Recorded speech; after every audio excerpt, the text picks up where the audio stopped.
Pada pagi hari ini kami anak-anak-Mu datang di hadapan-Mu. Kami menyadari bahwa hati kami, mata kami perlu dibersihkan oleh kebenaran firman-Mu. Kami perlu diberi makanan-makanan rohani melalui kebenaran firman-Mu. Karena itu pada hari ini kami mengharapkan, kami menantikan firman yang indah, firman yang hidup, firman yang mengubahkan kehidupan kami yang berasal dari Tuhan. Bapa, tetapi terkadang hati kami tidak siap untuk mendengarkan firman Tuhan, hati kami tidak terbuka untuk mendengarkan firman Tuhan. Kami berdoa biarlah Tuhan sendiri yang berkenan untuk membuka hati kami, melembutkan hati kami untuk boleh mendengar firman Tuhan. Dan biarlah Roh Kudus sendiri yang bekerja, dan biarlah juga kuasa Tuhan boleh menguasai ruangan ini, menguasai ruangan hati kami, sehingga kuasa-kuasa kegelapan juga boleh dihalaukan dari ruangan ini dan dari hati kami.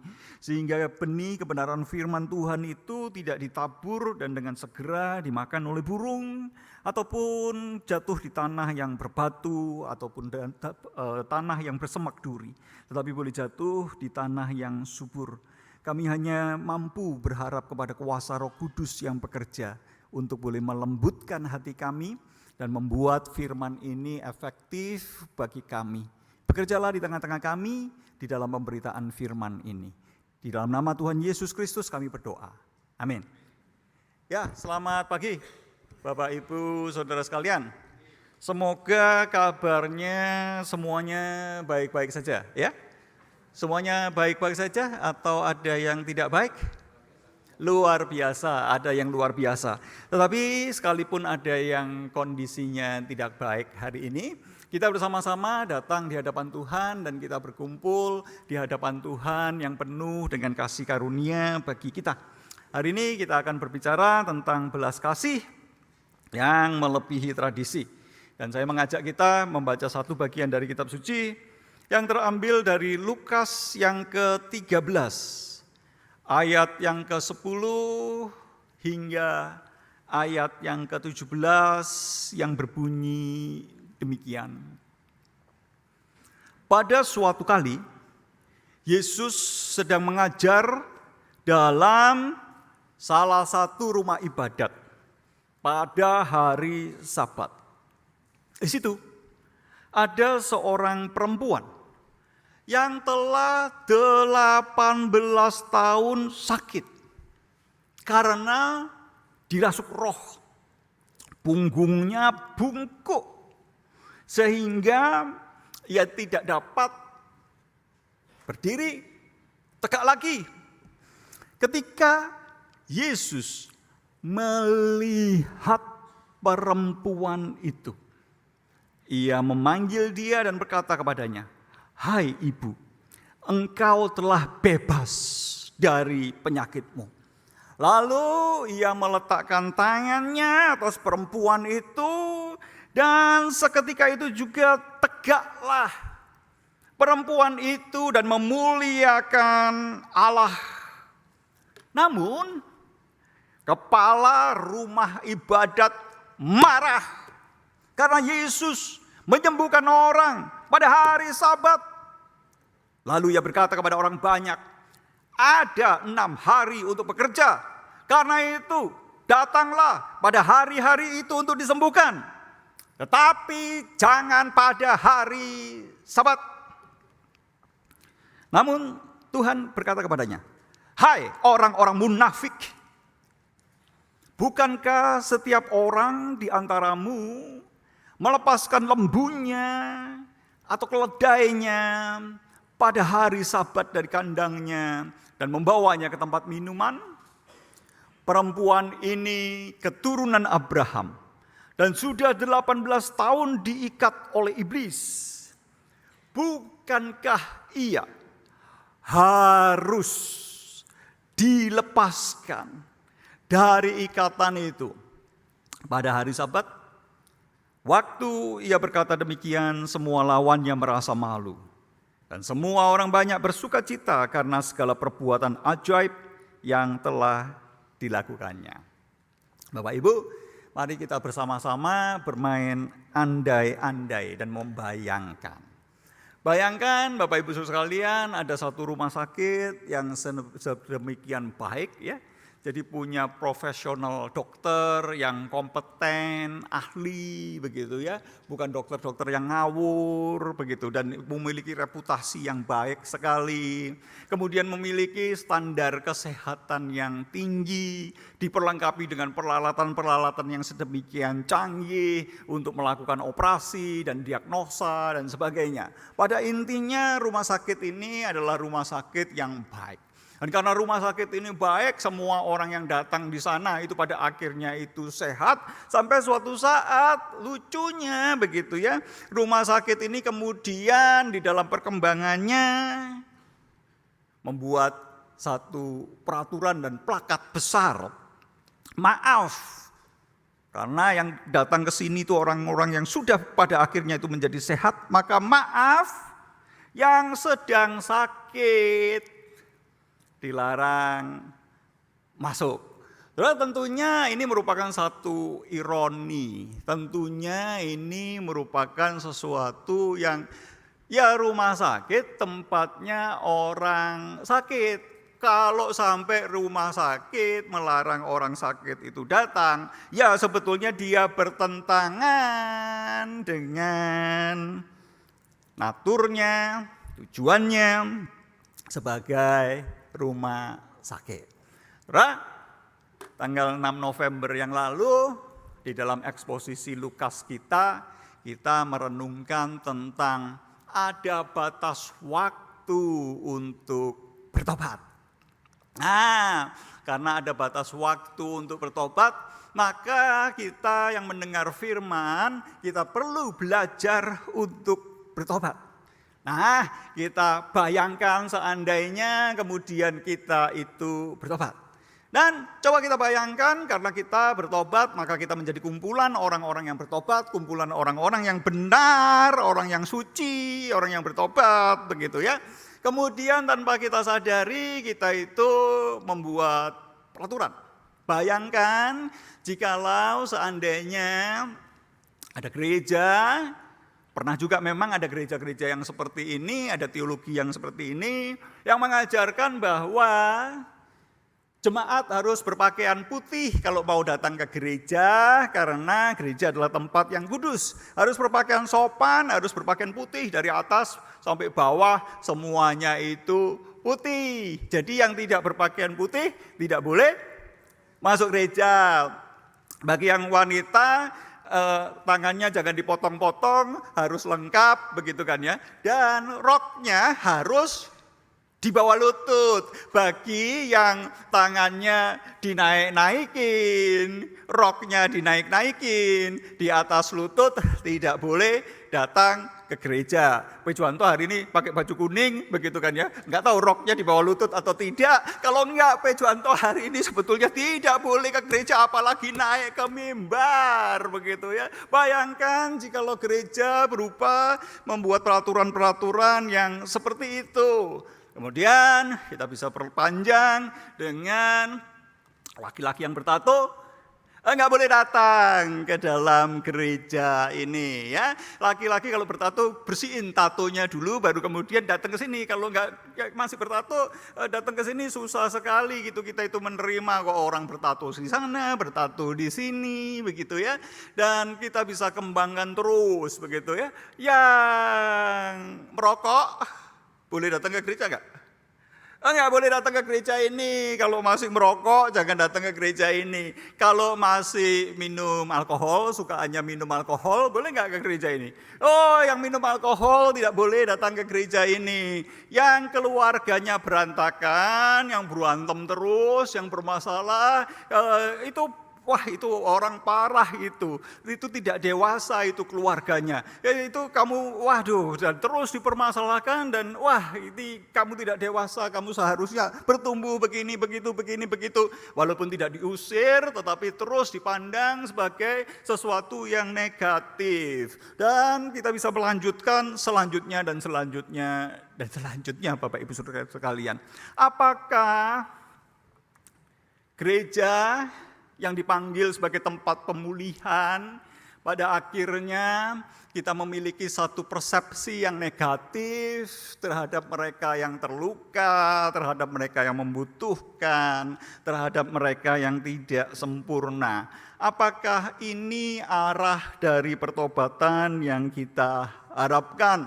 Jadi gereja adalah kumpulan orang yang bertobat, orang yang ingin meninggikan diri, yang ingin menonjolkan diri, tidak boleh ada di dalam gereja ini. Apakah ini yang dimaksudkan dengan pertobatan? Saudara, ketika kita berbicara tentang pertobatan, kita juga perlu memperhatikan pertobatan dari cara kita memandang, cara kita melihat. Kita perlu memahami dan menyadari dan melakukan pertobatan terhadap apa yang sebetulnya kita itu pedulikan. Dan karena itu kita pedulikan, maka kita menjadi sibuk karenanya.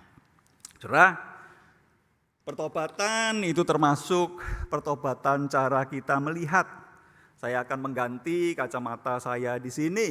Nah, di kacamata saya di sini itu ada tulisannya dolar sama rupiah. Kalau di zoom begitu akan kelihatan. Dan ketika saya menggunakan kacamata ini tiba-tiba berubah, Bapak Ibu Saudara. Sebagian dari saudara itu hilang. Kenapa hilang? Karena bocuan begitu ya. Tidak membawa keuntungan, maka hilang dari pandangan ini dan tidak terlihat. Sedangkan yang membawa keuntungan itu langsung kelihatan lebih jelas gitu, lebih clear gitu kelihatan. Saudara, di tengah-tengah dunia kita, di tengah-tengah dunia modern kita juga menggunakan satu kacamata tertentu yang dipengaruhi oleh budaya kita. Budaya yang bergerak serba cepat dan sibuk. Dan kita itu berorientasi pada hasil, produktivitas. Seakan-akan kalau kita itu tidak sibuk dan tidak menghasilkan sesuatu yang produktif, kita itu merasa gagal, kita merasa tidak berharga, kita merasa minder gitu ya, kok kerjaannya santai-santai saja. Tetapi yang bekerja keras, yang sibuk, yang produktif, itu merupakan sesuatu yang dipandang dengan sangat-sangat ini orang sukses, ini orang sibuk, ini orang hebat. Sedangkan kalau kita nggak sibuk, kita merasa tidak berharga, kita mulai melihat diri kita sendiri, kita mulai depresi. Dan karena kita itu mengejar sesuatu yang sibuk, untuk mencapai semuanya itu standar yang kita inginkan, maka ada begitu banyak hal yang luput dari perhatian kita. Hal-hal yang tidak kita lihat karena kita menggunakan kacamata dunia modern itu. Saudara, tapi kacamata kita mungkin bukan cuma satu itu. Ada kacamata yang lain, kacamata warisan budaya. Kita itu mempedulikan dan kita itu membuat diri kita itu sedemikian sibuk. Untuk apa? Untuk melestarikan warisan budaya yang sudah kita hidupi, tradisi-tradisi, kebiasaan kita di gereja, rutinitas kita di gereja, jangan diubah. Bahkan ketika budaya itu sudah tidak efektif, orang-orang itu sudah tidak merasa terlayani dengan budaya itu, tetapi budaya itu tetap dipertahankan dan kita itu habis-habisan mengerjakan waktu kita, energi kita. Untuk apa? Untuk melestarikan warisan budaya yang menempel kuat pada kacamata kita. Sehingga hal-hal yang bertentangan dengan warisan budaya kita hilang, tidak kita lihat. Air mata, jemaat, dan sebagainya mungkin hilang karena kita ingin mempertahankan warisan budaya kita. Atau kita itu mempedulikan dan sibuk dengan kegiatan gereja dan pelayanan. Sehingga terkadang sebagai aktivis, sebagai pelayan, sebagai pengurus, sebagai majelis, sebagai hamba Tuhan, bisa lupa keluarganya. Keluarganya itu berantakan, tetapi dia terus saja hobinya itu rapat misalnya. Karena bentuk legalismenya kalau dulu kuduskanlah hari Sabat, sekarang kita ganti. Dengan peraturan-peraturan legalis, kuduskanlah hari rapat. Sehingga kita terus rapat, sampai lupa keluarga, lupa orang. Ada begitu banyak orang yang meneteskan air mata, yang membutuhkan kehadiran kita, tetapi kita tidak lihat. Kenapa? Karena kita sibuk dengan kegiatan dan pelayanan gereja. Dan tidak jarang, pada akhirnya karena kita terlalu sibuk, kita lupa menjadi seperti Kristus. Apakah ini pertobatan yang dimaksudkan Tuhan? Karenanya kita perlu memikirkan pada pagi hari ini, apa sih yang kita lupakan, apa yang tidak kita lihat ketika kita menggunakan kacamata yang sudah ditanamkan oleh tradisi, kebiasaan, dan budaya yang ada di sekitar kita. Alur cerita dari Lukas yang kita baca hari ini, Lukas 13 ayat yang ke-10 hingga ayat yang ke-17, merupakan kesinambungan dari pembahasan di 6 November yang lalu. Di 6 November yang lalu kita melihat ada kesempatan yang Tuhan berikan. Dan jikalau kesempatan itu tidak dipergunakan, maka kapak itu sudah disediakan untuk mematahkan pohon ara yang tidak berbuah itu. Kesempatan untuk hasilkan buah. Nah, hari ini dalam Lukas 13 ayat 10 sampai 17, kita akan melihat buah pertobatan seperti apa yang dikehendaki Tuhan. Untuk membahas bagian ini, kita akan melihat setting, latar. Satu kisah itu ada latarnya, ada settingnya. Setting waktu di sini adalah hari Sabat dan tempatnya adalah di rumah ibadat. Apa sih yang terjadi pada waktu hari Sabat di rumah ibadat itu? Apa yang terjadi di dalam Injil Lukas ini? Kita akan lihat, ya. Dan kemudian pagi ini kita juga melihat 3 tokoh. Yang pertama Yesus, yang kedua wanita bungkuk, dan yang ketiga kepala rumah ibadat. Mari kita lihat settingnya terlebih dahulu, ya, latarnya. Apa yang terjadi di rumah ibadat dan hari Sabat? Tuhan Yesus pertama kali masuk dan mengajar di hari Sabat. Itu ada di dalam Lukas 4 ayat yang ke-16 hingga ayat yang ke-30. Di situ Yesus itu mengajarkan inti dari misinya, inti dari pelayanannya, yakni membawa satu karya pembebasan, satu karya keselamatan. Dan setelah itu kita lihat peristiwa itu diikuti dengan satu konflik besar. Satu konflik besar ketika Yesus mengajar di bait Allah, di rumah ibadat. Ternyata ketika Yesus mengajar, tidak selalu pengajaran Yesus itu diterima. Karena begitu Yesus itu mengajar di rumah ibadat, yang terjadi malah pertentangan. Ada begitu banyak orang yang menentang Yesus, bahkan ingin membunuh Yesus, ingin melemparkan Yesus dari tebing. Karena Yesus memberitakan bahwa misi kedatangannya adalah untuk membawa keselamatan, mematahkan rantai-rantai yang mengikat dan membelenggu. Kemudian kita lihat di Lukas 4 ayat 31 sampai 37 itu, bukan 4 Lukas 31 ya, Lukas 4 31 37 yang mengikutinya. Di situ kemudian kita bisa melihat bahwa Yesus dalam rumah ibadat Kapernaum, dan sekali lagi Yesus itu mengajar di sana. Dan pada waktu Yesus mengajar, ternyata ada orang yang kerasukan roh jahat dan najis. Dan orang itu kebanting-banting, dan Yesus itu mengusir roh jahat. Di setting ini kita bisa melihat bahwa bukan hanya pertentangan dengan para pemimpin agama Yahudi, tetapi di rumah ibadat Yesus itu juga bertentangan dengan kuasa kegelapan, dengan iblis yang sebetulnya bercokol di dalam rumah ibadat.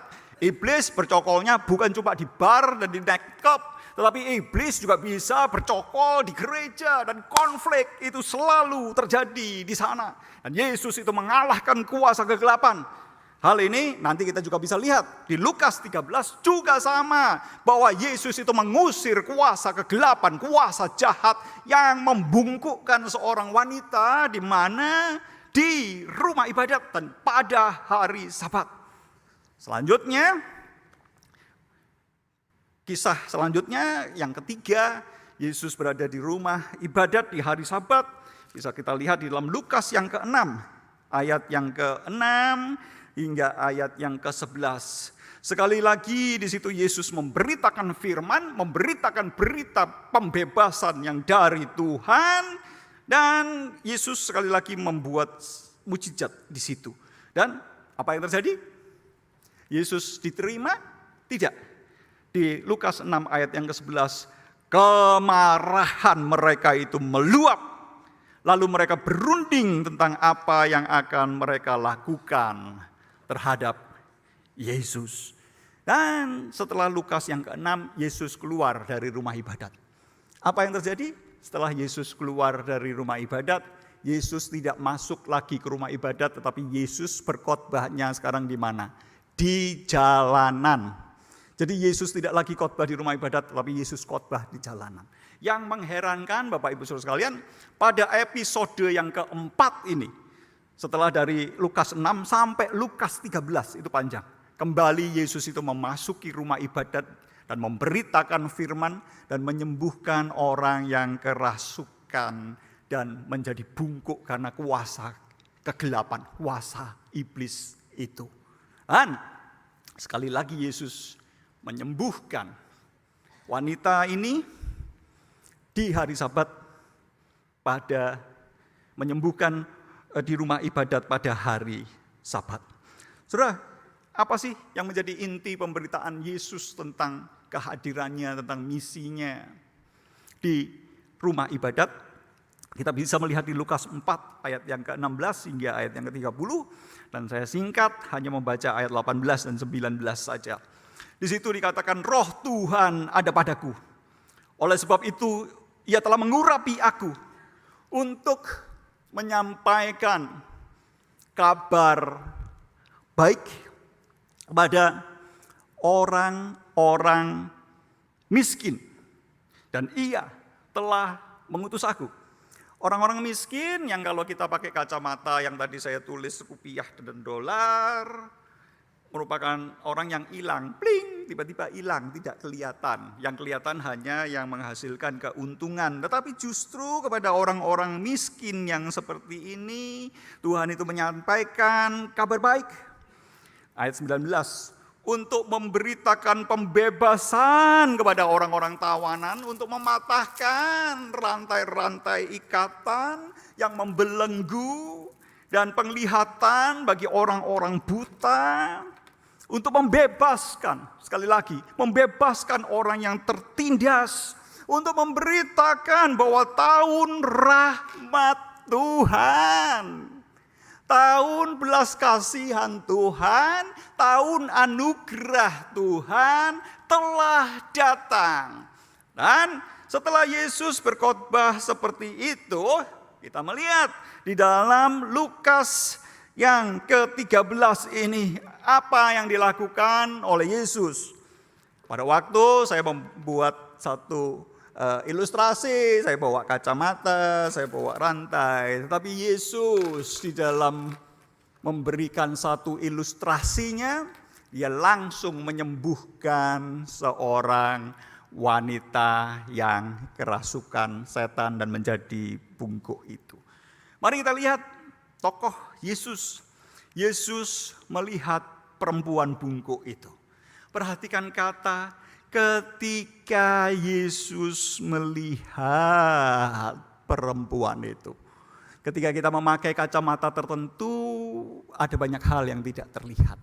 Tetapi mari kita sekarang mencoba melihat apa sih yang dilihat oleh Yesus. Ketika Yesus itu melihat perempuan itu. Perempuan itu mungkin setiap minggu datang ke rumah ibadat, setiap hari Sabat. Tetapi apakah ada yang melihat orang itu? Saudara berbicara melihat, kadang-kadang saya bertemu dengan jemaat, saya rasa dia orang baru. Setelah saya tanya, dia bilang, oh enggak Pak, saya sudah datang setiap minggu selama 1 tahun. Loh kok saya baru rasanya lihat wajah Bapak Ibu Saudara sekalian begitu. Terkadang saya tidak melihat, karenanya kita perlu belajar untuk melihat. Mungkin Bapak Ibu sudah datang ke gereja ini, tetapi sampai bertahun-tahun tidak pernah tahu bahwa ada orang-orang yang datang segereja dengan Bapak Ibu karena tidak melihat. Saya mencoba mengenali nama-nama dari jemaat saya. Kadang-kadang saya sudah bertanya, lupa lagi, tanya lagi, lupa lagi, tanya lagi, lupa lagi. Dan celakanya saya tidak bisa bahasa Mandarin, sehingga yang pakai bahasa nama-nama Mandarin, kadang-kadang saya ingat, tapi tiba-tiba saya tuker-tuker sendiri, saya ubah-ubah sendiri. Tetapi begitu saya panggil, kok lain ternyata namanya begitu. Ya, Bapak Ibu sekalian, melihat merupakan sesuatu yang penting. Dan ketika Yesus itu melihat, Yesus melihat itu dengan belas kasihan. Dan belas kasihan itu dimulai dari melihat.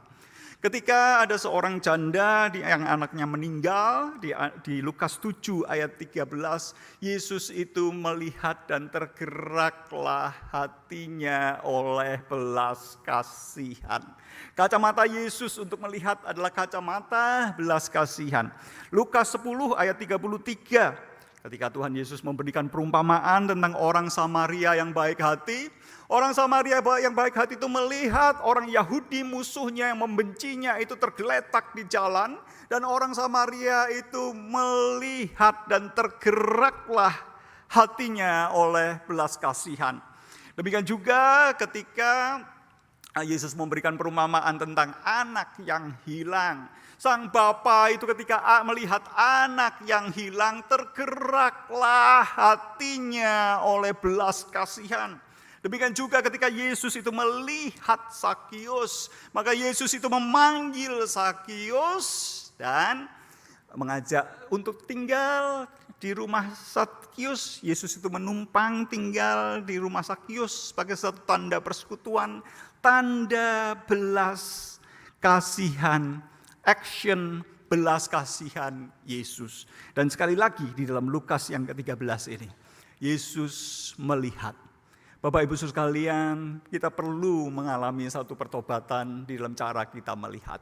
Ketika kita melihat orang-orang yang bermasalah, kita bisa berkata, wah orang ini bermasalah, wah parah kamu itu, wah kamu itu tidak dewasa, wah kamu itu sudah dibina, sudah ikut KTP, sudah ini, kamu itu tetap aja tidak bertumbuh, wah ini orang bermasalah, wah dia itu ingin menonjolkan diri dalam pelayanan, wah kamu sudah menjadi orang Kristen, tapi sebetulnya pelaporan pajak juga masih belum benar, wah bermasalah. Ini orang, wah lihat keluargamu itu hancur-hancuran, wah kebiasaanmu itu gak karo-karuan, wah kamu itu masih adik dengan alkohol,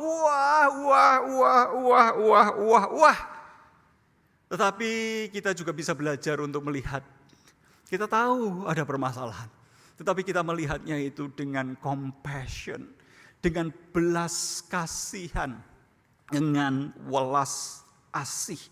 Dan Yesus menantikan pertobatan dari Israel. Yesus menantikan pertobatan dari mereka yang beribadah di rumah ibadat.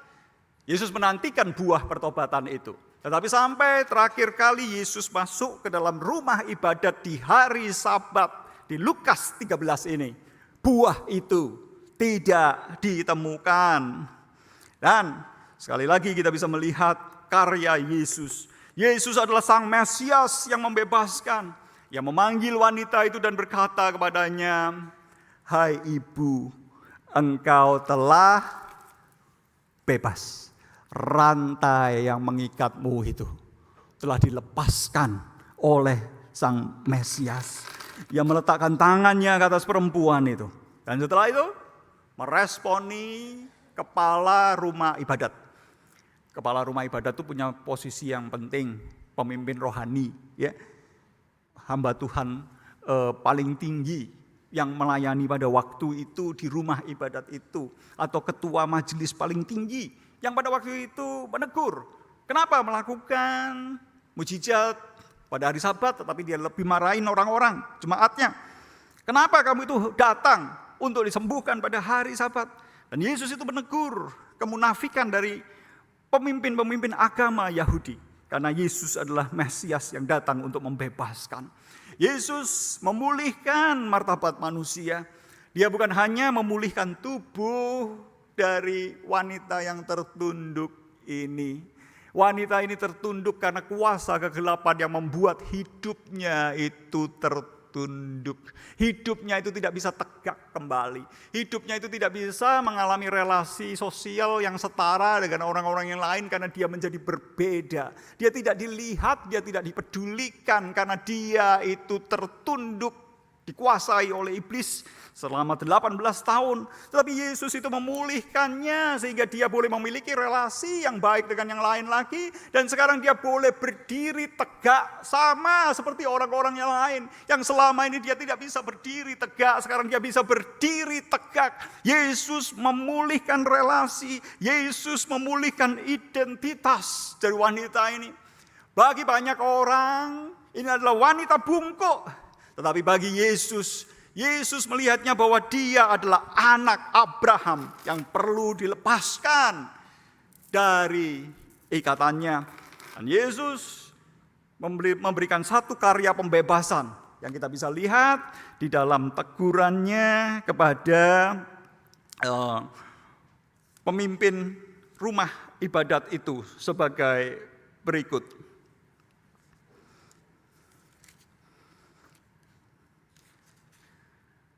Namun Tuhan berkata kepadanya, "Hai orang-orang munafik, bukankah setiap orang di antaramu melepaskan lembunya dan keledainya pada hari Sabat dari kandangnya dan membawanya ke tempat minum?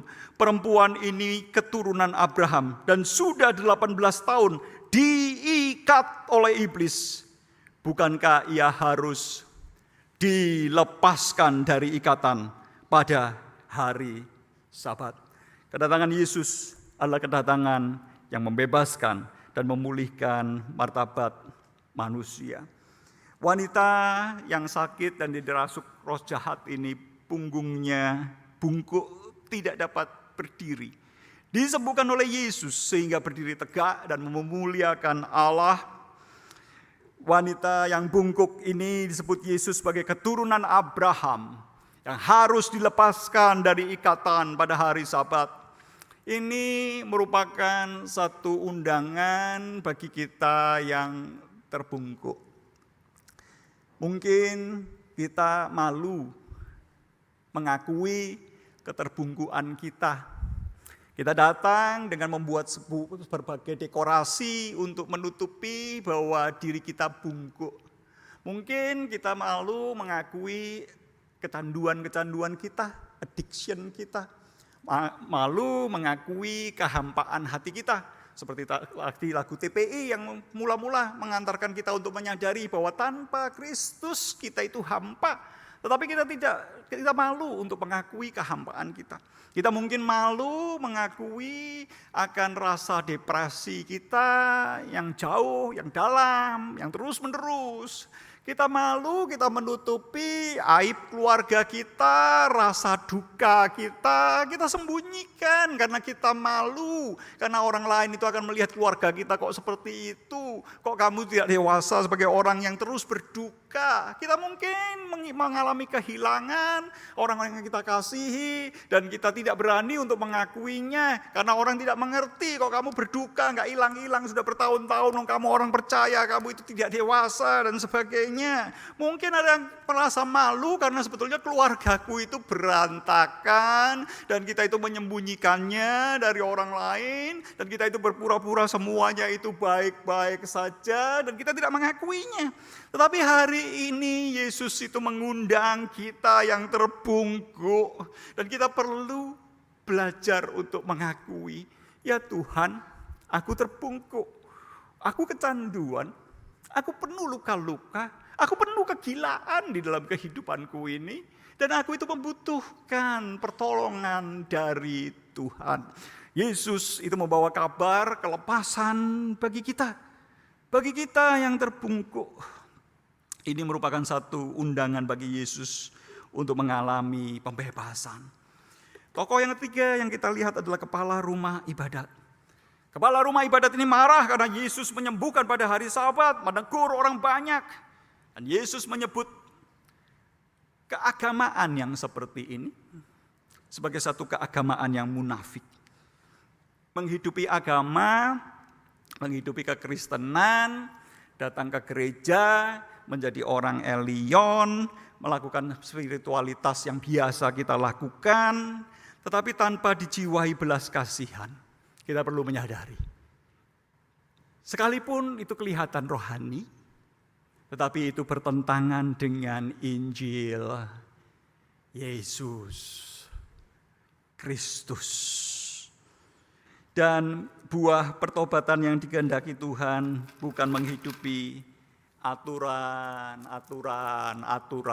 yang membelenggu kita, melainkan buah pertobatan yang dikehendaki Tuhan adalah belas kasihan yang membawa kelepasan dan pembebasan. Saudara, apakah yang menjadi fokus pelayanan kita? Fokus pelayanan kita, apakah itu sejalan dengan Yesus? Kita perlu menyadari kacamata apa yang kita gunakan. Kacamata modern yang menyibukkan diri demi produktivitas dan perasaan berharga karena aku produktif. Kacamata tradisi karena kita mewarisi budaya, sesuatu yang sudah diwariskan kepada keluarga besar kita, kepada kita, dan kita berupaya sedemikian rupa mempertahankannya sehingga melupakan bagian-bagian yang lain.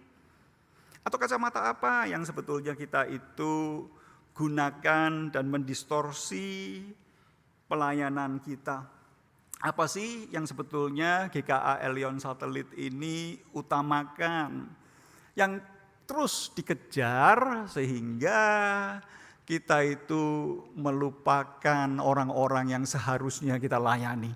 Melupakan orang-orang yang meneteskan air mata, melupakan orang-orang yang menyembunyikan luka-lukanya dengan perasaan superior bahwa aku itu hebat, yang lain itu tidak hebat. Padahal ada tangisan, ada air mata, ada kesedihan, ada ketakutan, ada perasaan minder di sana. Tetapi kita itu tidak mampu untuk melihatnya. Apa yang kita kejar? Apa sih yang sebetulnya kita itu pertahankan? Dan apa yang menyebukkan kita? Dan pada akhirnya, apa yang kita korbankan? Apakah fokus pelayanan kita itu sejalan dengan Yesus? Apakah fokus pelayanan kita adalah mencoba untuk melariskan gereja ini? Ketika kita merasa gereja ini sudah tidak laris lagi, maka kita berupaya sedemikian rupa untuk membuat GKA Elion itu laris lagi. Dan upaya untuk melariskan GKA Elion akhirnya menggeser kita sedemikian sibuk untuk melariskan sehingga kita tidak mampu untuk melihat lagi mereka yang terbungkuk. Dan bahkan mungkin yang terbungkuk juga tidak berani mengakui bahwa dirinya itu terbungkuk, sehingga orang lain juga tidak tahu bahwa dirinya itu terbungkuk, menyembunyikan keterbungkukannya. Apakah kita itu sedang menggunakan satu kacamata yang berupaya untuk melebarkan sayap dari GKA Elion? Jikalau merek gereja lain itu sudah memasang tancapkan benderanya di daerah tertentu, kita juga gak boleh kalah dong. Kita harus juga menancapkan bendera kita di sana. Dan kita disibukkan dengan semuanya itu. Bukan berarti kita tidak boleh mengembangkan pelayanan, tidak boleh membangun pos PI, tidak boleh membangun gereja baru. Bukan berarti itu. Tetapi kita perlu mengingat ketika kita melakukan semuanya itu, apakah kita sedang menggunakan kacamata, ingin melebarkan sayap kita? Apakah kita mencoba untuk melestarikan budaya, kebiasaan beribadah yang mungkin sudah tidak relevan lagi, yang orang-orang itu sudah merasa tidak tersentuh lagi melaluinya, dan kita terus mencoba untuk melestarikan budaya itu karena itu merupakan satu kebiasaan kita, atau kita terus-menerus terjebak dengan program dengan aktivitas yang semakin banyak, tetapi kita kehilangan belas kasihan dari Allah. Apakah kita dipenuhi dengan tuntutan-tuntutan moral, nilai-nilai idealisme, perfeksionisme, sehingga ketika kita melihat jemaat kita yang bermasalah, Dan kita sudah kehilangan belas kasihan kita dan kita gantikan dengan sikap yang judgmental. Melihat orang-orang yang tidak dewasa, orang-orang yang bermasalah. Dan kita rasa yang buat wes ada kamu begitu. Atau kita mengembangkan belas kasihan. Apakah kita mengutamakan semuanya itu melebihi belas kasihan? Melebihi dari keinginan untuk mengembalakan, untuk mempedulikan jemaat kita. Saudara, tentunya ini bukan sesuatu yang mudah. Ada begitu banyak orang yang mungkin tanpa kita sadari hilang dari pandangan kita dan kita tidak mempedulikannya. Karena tidak ada untungnya kamu dengan aku. Tetapi kita perlu memperhatikan dan kita perlu mengerjakannya bersama-sama. Hal ini tentunya tidak bisa dikerjakan 1-2 orang. Seperti tadi saya kemukakan, saya untuk mengenali nama saja kadang-kadang ketukar, kadang-kadang lupa, apalagi mengenali lebih dalam. Orang-orang yang bisa saya sentuh, orang-orang yang berinteraksi dengan saya bisa masuk ke sana. Tetapi masih ada begitu banyak orang-orang yang perlu kita layani dan mari kita bersama-sama mengembangkan belas kasihan dari Yesus itu. Jadi apa yang kita lihat? Bagaimana kita itu melihat? Dan apa yang kita sempatkan untuk melihat? Kita perlu meminta Tuhan, jikalau itu merupakan sesuatu yang masih dimurnikan, maka kacamata kita itu dibersihkan oleh firman Tuhan. Sehingga kita melihat dengan kacamata yang dibersihkan oleh firman Tuhan. Tetapi jikalau kacamata kita itu sudah tidak bisa dibersihkan lagi, ya diganti dengan kacamata yang baru. Dan kita minta Tuhan mengubahkan kacamata kita yang baru. Yesus memanggil kita untuk menjadi gerejanya. Yang melihat, yang mengasihi, yang memulihkan. Yang menyediakan ruang bagi mereka yang sakit dan butuh pengobatan. Bukan berarti mereka yang menyadari kondisinya maka tidak mau bertobat. Tetapi kita perlu menyediakan ruang yang aman bagi mereka. Untuk diterima, untuk disembuhkan, untuk dipulihkan. Dan juga kita perlu mengizinkan Yesus itu melepaskan beban kita yang membungkukkan. Saudara, pagi hari ini Tuhan itu mengundang kita untuk datang di hadapan belas kasihan-Nya. Datang di hadapan belas kasihan-Nya dengan satu kesadaran bahwa aku terbungkuk. Mungkin ada yang terbungkuk oleh perasaan malu selama bertahun-tahun. Ada yang terbungkuk karena perasaan duka. Ada yang terbungkuk karena beban ekonomi keluarga yang berat. Ada yang terbungkuk karena relasi dalam keluarga yang buruk. Ada yang terbungkuk karena problem kesakitan, sakit, penyakit yang bertubi-tubi, tidak selesai dan kita menanggung beban yang berat. Ada yang terbungkuk karena keluarga kita mungkin berantakan. Dari awal kita menikah semuanya itu berantakan. Tetapi kita tetap buat sulap, perlihatkan bahwa semuanya itu baik-baik saja. Tetapi sebetulnya itu mengeringkan tulang kita dan membungkukkan kita. Apakah kita yang melihat seperti itu memiliki mata yang penuh dengan judgmental, kamu orang Kristen kok begini, begitu, ataukah kita memiliki belas kasihan? Tetapi jikalau kita yang mengalami itu, Tuhan mengundang kita untuk menerima pembebasannya. Datanglah kepada Sang Juru Selamat yang membebaskan kita dari roh-roh yang membungkukkan kita. Marilah kita datang. Kita boleh datang ke gereja ini ketika kita terluka. Dan biarlah gereja ini menjadi satu tempat yang menyediakan diri bagi mereka yang terluka. Bukan menjadi satu rumah sakit yang berkata orang sakit dilarang masuk. Apakah ketika Tuhan datang dan ke Elion Satelit ini dan ingin melihat, adakah buah pertobatan di Elion Satelit? Akankah Tuhan mendapatinya? Mari kita berdoa. Kami datang di hadapan-Mu ya Bapa pada siang hari ini. Dan kami mengucap syukur atas firman-Mu. Bersihkanlah cara pandang kami, hati kami, agar menjadi semakin selaras dengan Tuhan Yesus. Dan biarlah Tuhan menjadi Tuhan atas gereja kami. Dan kami berdoa, biarlah ketika Tuhan mencari buah pertobatan di tengah-tengah gereja ini, Tuhan akan mendapati buah pertobatan itu. Bukan buah pertobatan yang palsu, bukan buah pertobatan yang salah arah, tetapi buah pertobatan yang selaras dengan apa yang Tuhan inginkan. Dan pada siang hari ini kami juga datang, kami sebagai umat-Mu yang terluka, kami mengakui segala bentuk kecanduan yang ada di dalam diri kami. Mungkin masih ada yang kecanduan dengan alkohol, dengan drug, dengan pornografi, dengan seks, dengan macam-macam yang lain. Mungkin ada yang datang dengan membawa berbagai problem-problem yang tidak terselesaikan di rumah, di pekerjaan, di tengah-tengah lingkungan masyarakat, di dalam relasi dengan keluarga, dengan tetangga. Kami datang di hadapan-Mu saat ini. Kami yang mungkin memiliki rasa bersalah yang begitu menekan kami, yang begitu menghancurkan kami datang kepada-Mu. Kami yang bergumul dengan rasa sakit kami, di dalam jiwa kami, di dalam tubuh kami, saat ini kami mengarahkan diri kepada-Mu. Biarlah di tengah-tengah segala pergumulan kami boleh datang di hadapan-Mu dan berseru, Yesus, anak domba Allah yang menghapuskan dosa dunia, kasihanilah kami, berbelas kasihlah kepada kami, have mercy on me. Dan biarlah kami boleh senantiasa memanjatkan doa-doa kami di tengah-tengah segala ketergiliran kami.